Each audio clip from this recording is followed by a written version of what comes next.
قناة مروكي سبورت تقدم أبرز عناوين أخبار اليوم. عاجل: وليد الركراكي يستدعي نجم ريال مدريد إبراهيم دياز للمشاركة في المباراتين الوديتين أمام موريتانيا وأنغولا.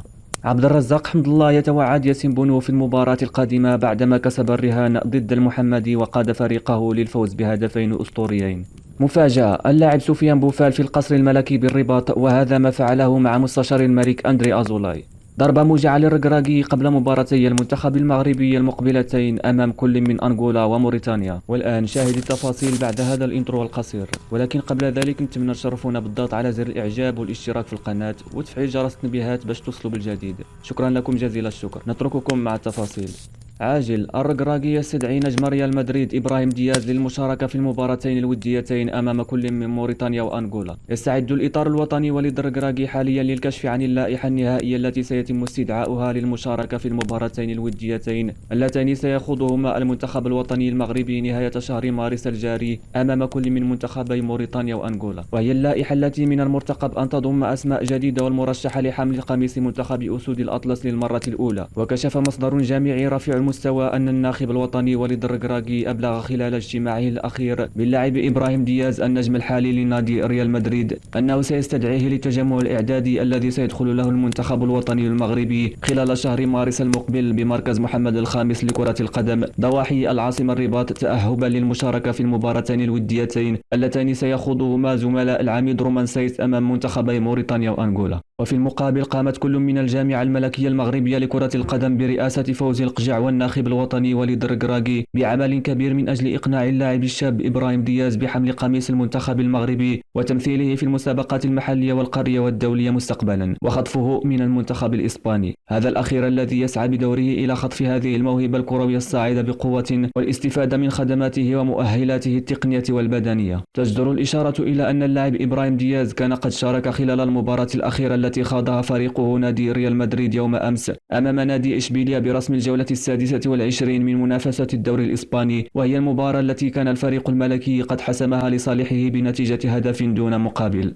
عبد الرزاق حمد الله يتوعد ياسين بونو في المباراة القادمة بعدما كسب الرهان ضد المحمدي وقاد فريقه للفوز بهدفين أسطوريين. توعد الدولي المغربي عبد الرزاق حمد الله مهاجم الاتحاد السعودي ياسين بونو ورفاقه بفريق الهلال الذي يعيش أفضل فتراته الفنية بتحقيقه 24 انتصارا متتاليا في كل البطولات. ومن المنتظر أن يحل فريق حمد الله ضيفا على غريمه الهلال صاحب المركز الأول في ترتيب دوري روشن بعد غد الجمعة في قمة الجولة 22 من الدوري، كما سيلتقيان في مواجهتين بربع نهائي دوري أبطال آسيا اليوم 15 من مارس المقبل. وقال المهاجم المغربي في تصريحات لقناة سعودية عقب المباراة: ننتظر المباريات الكبيرة بفارغ الصبر، الهلال تغلب علينا في الدور الأول وهذه المباراة ما زالت في ذاكرتنا ونحن الآن جاهزون للانتقام وهزيمة الهلال وغيره. وأضاف صاحب 33 عاما بخصوص سر تسجيل هدف من ركلة جزاء على طريقة بانينيكا في وقت قاتل: المحمدي تحداني ذات مرة في إحدى معسكرات المنتخب المغربي وقال لي إنني لا أستطيع تسجيل هدف في مرماه بهذه الطريقة. هذه الجملة علقت بذهني واليوم كسبت التحدي. وبات الدولي المغربي عبد الرزاق حمد الله نجم الاتحاد السعودي الخيار الأول للمغاربة رفقة أيوب الكعبي داخل كتيبة وليد الركراكي على حساب لاعب إشبيليا يوسف النصيري. وقاد حمد الله فريقه اتحاد جدة لفوز مثير على نظيره الوحدة بهدفين مقابل هدف لواحد برسم الجولة 21 من دوري روشن السعودي للمحترفين. وتقدم الوحدة بهدف النيجيري أوديون إيغالو في الدقيقة 35، ثم سجل الأسد المغربي عبد الرزاق حمد الله هدف التعادل للاتحاد عبر ركلة جزاء في الدقيقة 84 قبل أن يخطف الفوز ويسجل الهدف الثاني بطريقة رائعة في الدقائق الأخيرة من نهاية المباراة.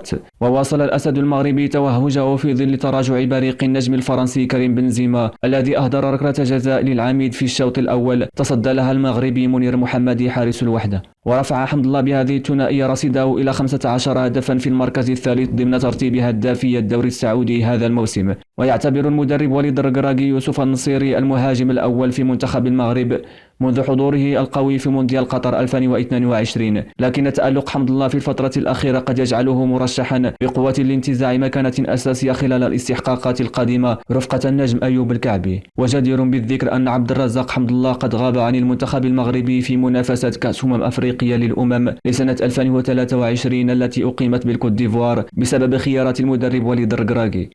خبر صار من غلطة سراي لوليد الركراكي: تلقى مدرب المنتخب المغربي وليد الركراكي خبرا سارا من طرف فريق النجم المغربي حكيم زياش غالاطاساراي التركي، وكشف النادي عن تاريخ عودة الأسد المغربي إلى الملاعب بعد الإصابة التي تعرض لها خلال مباراة المغرب وزامبيا ضمن الجولة الثالثة من دور المجموعات في نهائيات كأس أفريقيا، ما حرمه من المشاركة في مباراة الثمن أمام جنوب أفريقيا. وحدد نادي غالاطاساراي يوم 3 مارس القادم موعدا لعودة حكيم زياش للملاعب، وذلك خلال مباراة الديربي ضد بيسكيتشاس. ومن جانبه ينتظر الناخب وليد الركراكي تقرير طبيب المنتخب قبل الحسم في بديل زياش أو استدعائه للمعسكر التدريبي المغلق في مركز محمد الخامس بالرباط، استعدادا للمباراتين الوديتين اللتان سيخوضهما منتخب أسود الأطلس ضد منتخبي أنغولا وموريتانيا في اليوم 22 واليوم 26 من شهر مارس القادم على الملعب الكبير في أكادير. وكان الدولي المغربي حكيم زياش قد تلقى صدمة كبيرة من فريقه غالاطاساراي بعدما رفض السماح له باستكمال علاجه من إصابته في هولندا. وذكرت تقارير صحفية تركية أن الأسد المغربي حكيم زياش توجه بطلب من إدارة النادي التركي بالسماح له بالذهاب صوب هولندا لمتابعة علاجه. وأضافت المصادر ذاتها أن إدارة غالاطاساراي قد رفضت طلب زياش وأصرت على استكمال علاجه بإسطنبول على إثر الإصابة التي تعرض لها خلال مباراة المغرب وزامبيا ضمن الجولة الثالثة من دور المجموعات في نهائيات كأس أفريقيا، ما حرمه من المشاركة في مباراة الثمن أمام جنوب أفريقيا. وكانت صحيفة المساء التركية قد كشفت أن إدارة غالاطاساراي متذمرة من كثرة غياب زياش عن التشكيل الأساسي للفريق، وذلك لكونه يتعرض للإصابة في فترات متعددة ولا يشارك في المباريات الهامة، حيث لعب 14 مباراة هذا الموسم سجل خلالها 4 أهداف وقدم تمريرتين حاسمتين. وأضافت الصحيفة أن الفريق التركي يتدرس إمكانية عدم شراء عقد النجم المغربي من تشيلسي في انتظار تقييم مستواه بعد انتهاء فترة إعارته مع نهاية الموسم الجاري.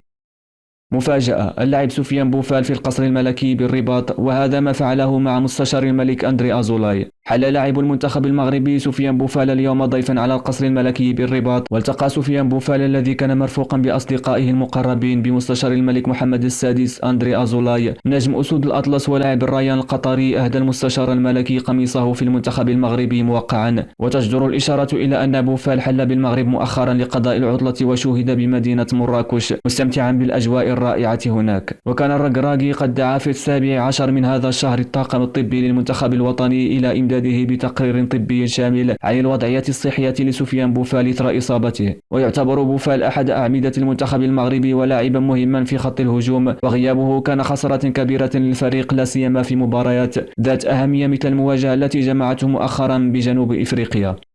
ضربة موجعة للركراكي قبل وديتي المنتخب المغربي المقبلتين. أكدت تقارير إعلامية غياب الدولي المغربي سفيان بوفال لاعب فريق الريان القطري عن معسكر الأسود المقبل، وذلك بعد الإصابة التي قد تعرض لها في بطولة كأس أفريقيا. وأوضحت ذات المصادر أن بوفال سيغيب عن معسكر المنتخب المغربي المقرر خلال شهر مارس المقبل، مشيرة إلى صعوبة مشاركة حكيم زياش أيضا بعدما حدد فريقه غالاطاساراي التركي مدة غيابه عن الميادين في 4 أسابيع. يشار إلى أن المنتخب الوطني المغربي يستعد لخوض مباراتين وديتين أمام كل من أنغولا وموريتانيا يومي 22 و26 من مارس المقبل بملعب أدرار بأكادير. نشكركم أعزائنا الكرام على حسن المتابعة، نرجو دعمكم بلايك والاشتراك وتفعيل جرس التنبيهات لتتوصلوا بكل جديد.